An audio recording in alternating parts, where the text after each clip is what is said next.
Alright guys, Jameson and Alex here. Today we're going to be going over the Oath of the Nightflame Paladin, and this is from the Riftborne Kickstarter. So yeah, we'll go over the details of that here in a minute.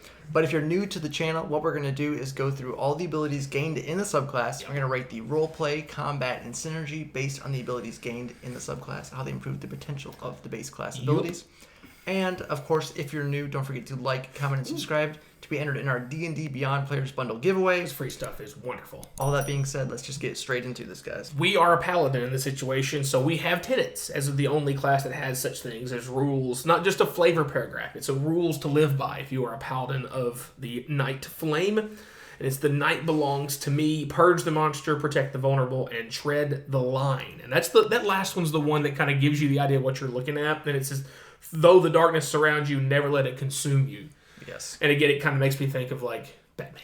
Yeah, it kind of has that dichotomy of like light and darkness together because it's the night flame. You do just enough darkness to use it for your advantage, but you never let it control you. Also, we get, of course, our Oath of the Nightflame spell list. And it is Night's Flame, which is a new spell. Pretty nifty little spell, might I add. Fairy Fire, Scorching Ray, Darkness, Beacon of Hope, Fear, Fire Shield, Wall of Fire, Flame Strike, and Hallow. So lots of AoE fiery stuff and then some other buff and debuff things. Yeah, so that new spell, let's just go over that really quick. We have the Night's Flame. It's a first level evocation spell. One action, 60-foot range. Somatic material component is a weapon, because you need a weapon with at least one syllable. Instantaneous duration, only for a paladin. You leap into the air and unleash a blade of dark fire which streaks toward a target you can see within range. Make a ranged spell attack. On a hit, that target takes fire or radiant damage, your choice when you cast a spell, equal to 2d6 plus your spellcasting modifier. In addition, either before or after making the attack, you can immediately leap back to your feet if you were prone. If you were not prone, you can move up to 15 feet in the direction of your choice, ignoring difficult terrain and without provoking opportunity attacks. It creates an additional blade of fire when you cast it at higher levels, 2 blades at 3rd level, and 3 blades at 5th level. And then you make a separate attack with each roll for the blade. So, nice little flame swipe dash. Like a little dash in there too. Yeah. It's cool. Very nifty because you get some movement or the ability to get up for prone without using half your movement. All right, it's kind of cool. It's a little versatile spell. Also at level 3, we have the Channel Divinity options. The first is Midnight Flame. You use your Channel Divinity to wreath yourself in the magical fire of the Night Flame and enter a Righteous Rage, which lasts for 1 minute. For the duration, you have resistance to fire damage, and your weapon attacks deal additional fire damage equal to your Charisma modifier. Additionally, while your Channel Divinity is active, you can use a bonus action at the end of any of your subsequent turns to emit a fiery explosion. Your Channel Divinity ends, and each creature within 15 feet must make a Dex saving throw, taking radiant or fire damage, your choice, equal to your Charisma modifier plus your level in this class on a failed save, or half as much damage on a success. So you get your constant buff or your let's get rid of this and blow up. Yes. I like the choice between the little bit extra damage or the burst. Second option is Burnish the Dark. You can use your Channel Divinity to banish darkness and reveal the evil lurking within it. As an action, you present your holy symbol and emanate a faint magical light which radiates out from you in a 30-foot radius sphere, moves with you, and lasts for 1 minute. For the duration, your light suppresses magical darkness of 3rd level or lower and dimly lights the area, if it wasn't lit already. Hostile creatures that begin their turn in the light or move into it for the first time on a turn can't hide from you or become invisible and must succeed on a wisdom save or be frightened of you for as long as they remain in the light's area. At level 7, we do get our Aura of Night's Sight. You emanate a mystical aura of glowing embers which settle on you and your allies and protect you from hidden threats. When a creature attacks you or any creatures of your choice within 10 feet of you, they don't get advantage on the attack roll as a result of being hidden from you or being in dim light or darkness. In addition, once per long rest, you can use an action to draw power from these embers and bolster your vision. Choose any number of creatures you can see within your aura's range for the next 8 hours. Those creatures have dark vision out to a range of 60 feet. If you use this ability on a creature that already has dark vision, the range is extended by 30 feet instead. At 18th level, as normal, the range of this aura increases to 30 feet. So some interesting utility with that one. Also at 15, we have Shadow's Embrace. You become a stalker in the dark. Again, I can't get past Batman in my head. Capable of masking your presence within the shadows that surround you. When standing in shadows, dim light, or darkness, you are always considered to be under the protection of the sanctuary spell. Yeah. Period. End of sentence. Yeah, that's got some utility for sure, just to have that chance of just completely negating an attack. It's great. But before we get on to the final capstone ability, I just want to give you a little bit more information about Riftborne, Champions of the Multiverse Kickstarter. Definite unique features to it. Epic encounters, epic battles. The bosses have multiple CR levels depending on what level you want to fight. You really like the boss that's, CR3. Well, you can scale it up to be at CR11 even. Right. If you really like the flavor of this one monster. Premium collector-friendly minis. Battle maps that have phases, which they call primal form mechanic. The boss changes its tactics partway through a battle, like when you hit a certain point or a certain objective. Yep. And then the battle map itself changes. So they do that by having different stickers or things that cover parts of the battle map that once you hit a certain stage, you peel that thing off, and now the battle map has changed. Yeah, and it adds a new dynamic to the fight. It's pretty cool. That's part of it, too. It's not just like in your head or something mechanically there. They actually have like the physical representation so you can watch it happen. There's a certain extra level of majesty to watch your DM like bring up some giant dragon and set it on the table. You're like, ah!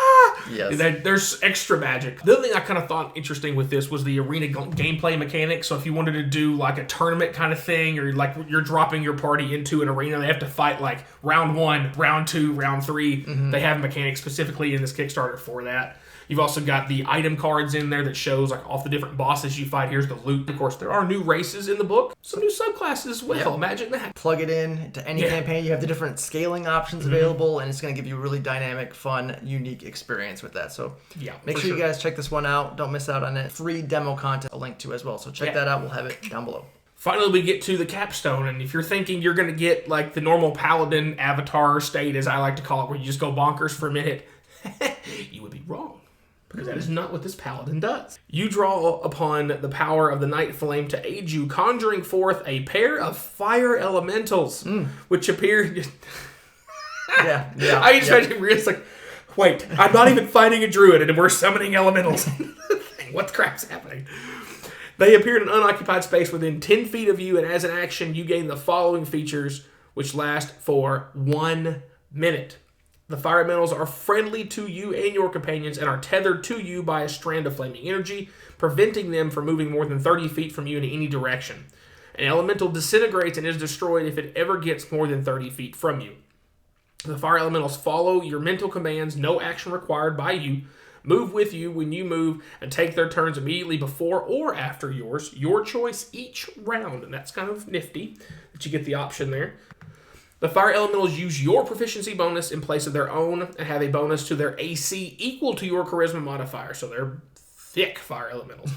As a bonus action on your turn, you can expend a spell slot of first level or higher to have one or both of the fire elementals regain 1d8 hit points per level of spell slot expended. The fire elementals can enter a friendly creature space. If they do so, the creature is not dealt damage, so it's not you're not just... Normally, if you hug something with fire, it hurts. Yeah, you would think so. These, because they're conjured by your wonderful, friendly paladinness, they do not damage your allies, which is very good.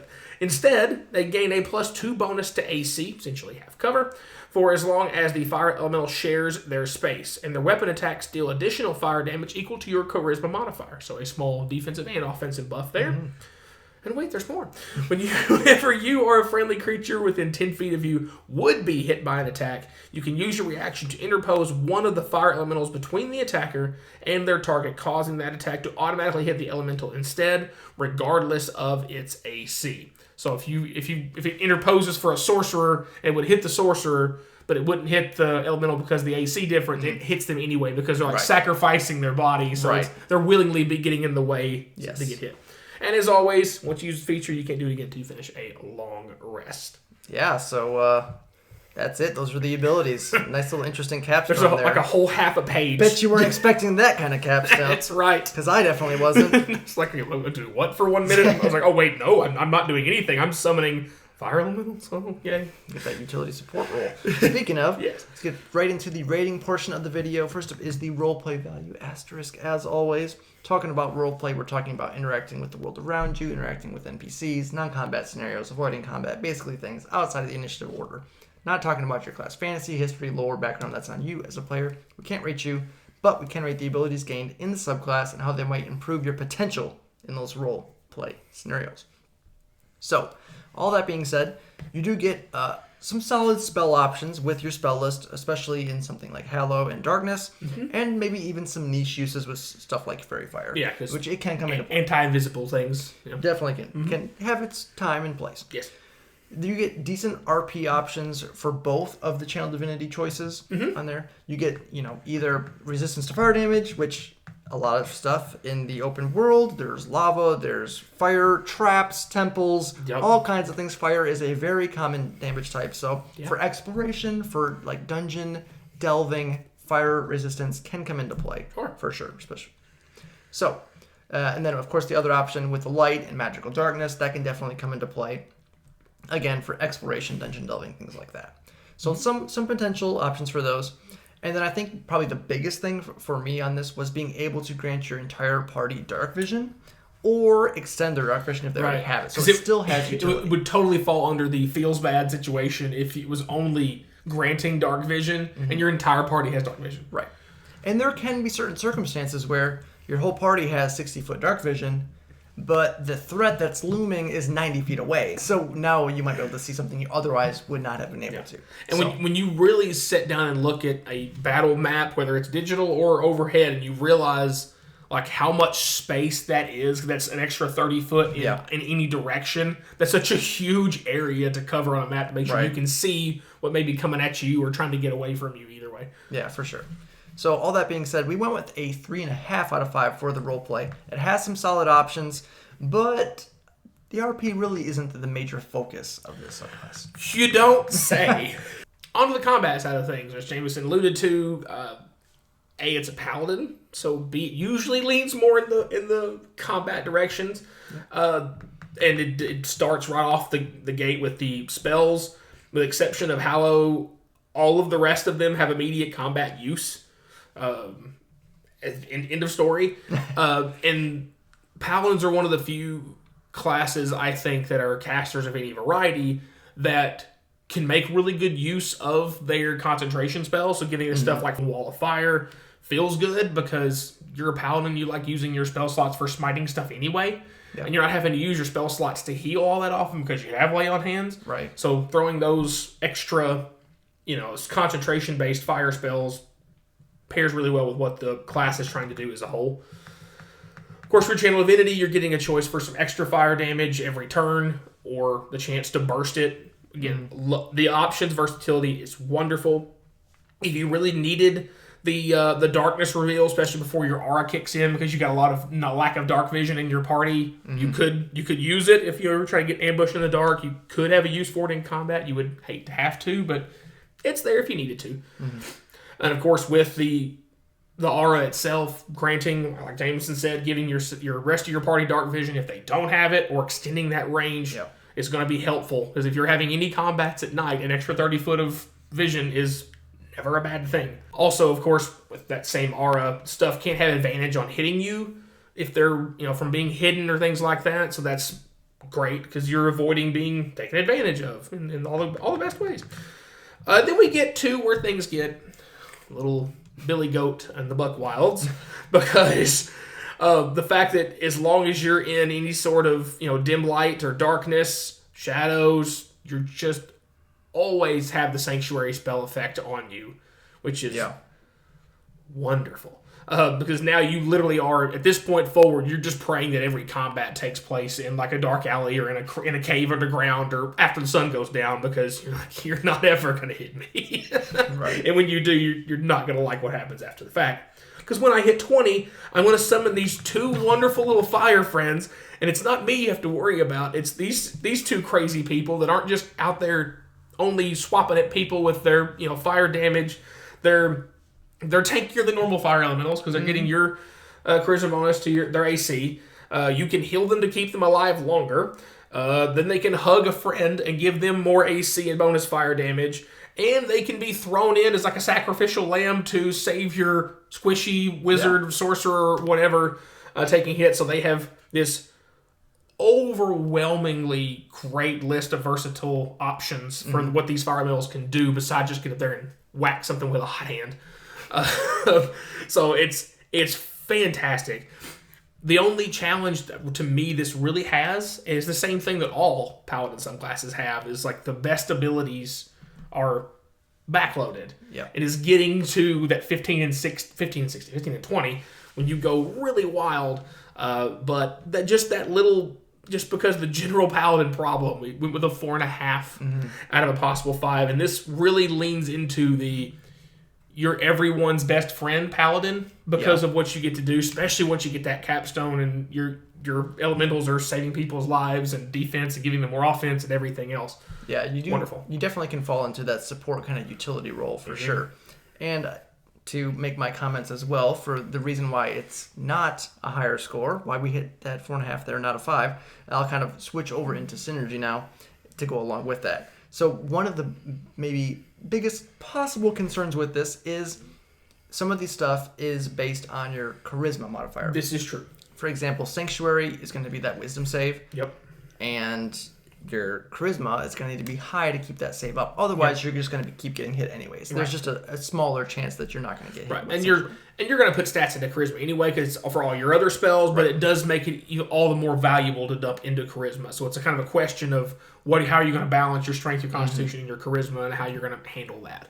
And with this, I think there is an argument to have a potential support utility build Paladin where you maybe go full charisma and maybe split strength and con a little bit. That could definitely be a viable conversation to have, especially with your heavy armor. It's going to help you with, and you have a D10 hit die. So not having a maxed out con isn't as big a deal for a D10 hit die as it is for maybe a D8 or definitely a D6 can definitely have some concern because they're going to either have to keep their con up or stay as far away from possible as combat. Yeah. So with that, you get extra utility pretty much across the board as a Paladin. Because usually with Paladins, you're strength-based, you get in there, your weapon stuff with your mace or sword or whatever. Your frying pan. Your auras as well, they kind of impact that. But having these options, especially with the capstone, where, you can sacrifice some elemental health to save a buddy. Maybe you do kind of stay in that mid-rangey kind of area, so you can kind of get to the squishies if you need to help them with some sacrificing HP, or you want to be able to get in there and wall up stuff yourself. You can kind of float in that supporty, mid-rangey kind of feel, which can definitely make for an interesting player experience. So that being said, we went with a 4 out of 5 on the synergy. It has some solid stuff that goes along with you. The only thing really holding this back is that potential for that mad multi-ability score dependency coming into play potentially. And, some of the limitations, channel divinity options, something that the Paladins can struggle with because knowing when to use them, when not to use them. And of course, you're relying on your weapon attacks and your spell slots and smites for levels 1 through 6. That's all you're going to be getting besides your channel divinity, which is not that many uses per day. And your aura is going to hit, and then now you're waiting until 15 to get anything else. Right. And I think the other thing to go along with it too is the aura is not going to be super impactful a lot of time. Just because, how often are things going to be hiding from you? And even when they are hiding from you and you have extended dark vision, how easily are they going to hide from you? So it kind of gets a little bit redundant with that, just a little bit. And again, to your half-casters, some of the impact from the spells that you have are going to, kind of overlap a little bit with your smites and things like that. So there is that thought. Yeah. So, again, still very strong, very powerful, very potent, and it does what it's set out to do very well, we feel like. Yeah. And again, we literally had the conversation about a week or two ago about we would like to see more support builds for stuff, and then the last 2 Paladin subclasses we've looked at have definitely been more support too. So, asking you shall receive, I guess. Yes. So definitely very interesting, unique. I love these kind of mid-rangey supporty build kind of character options. So good stuff coming from Riftborne. Make sure you check them out, guys. The links in the description down below to get that free demo content, and of course a link to the Kickstarter, so make sure you don't miss this one. It's just come out. If you enjoyed the video, don't forget to like, subscribe, hit the bell notification so you know when all of our new videos are coming out. And as always, guys, thanks for watching.